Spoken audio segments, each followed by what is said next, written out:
So when I was in college, I had a crush on this girl named Fido, and she worked at the cafeteria. And one day she was serving food and she wasn't looking so good. And I said, "Are you okay? Something wrong?" And she said, "Yeah, I'm having my period and I'm feeling really nauseous." And I said, "Oh, is there anything I can do to help?" She said, "I don't know. What could you do to help?" And I said, "I don't know. Do you want me to substitute for you?" And she said, "Really? You would do that?" And I said, "Sure." So she said, "Okay." So she just took off her uniform and gave it to me and she left. And so I'm serving food and it was kind of fun. And there was a woman next to me, a student, whose name was Nienke. And she started talking to me, just being friendly. And we kind of had a nice rapport. And she told me that she was a sculptor. And as we were finishing up the shift, she asked me if I wanted to see her sculptures. And I said, sure. So we walked to her sculpture studio. And she showed me this sculpture, which was really weird. I didn't even know how to think about it. It was like these rocks in this weird formation. And she said, I made it for this guy, John, that I have a crush on. And it reminds me of him.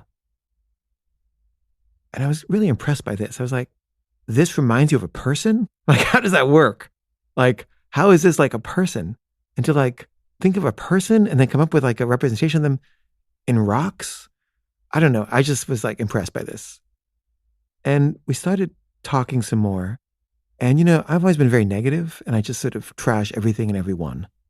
And I was doing this and she was kind of like defending everything and everyone. And normally I would just think like, you idiot.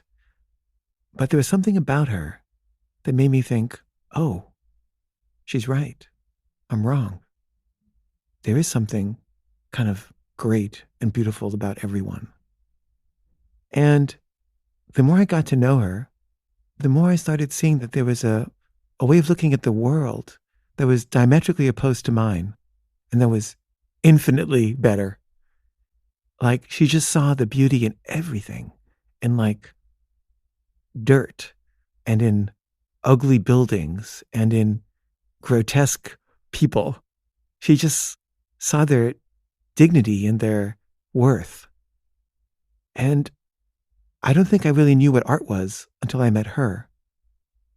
And everything she did was art. She just breathed art. And I always wanted to be an artist. And I always felt like I was kind of a fraud. And then I met her and I was like, oh, here's the real deal right here. And we started going out. She was my girlfriend for about a year or two.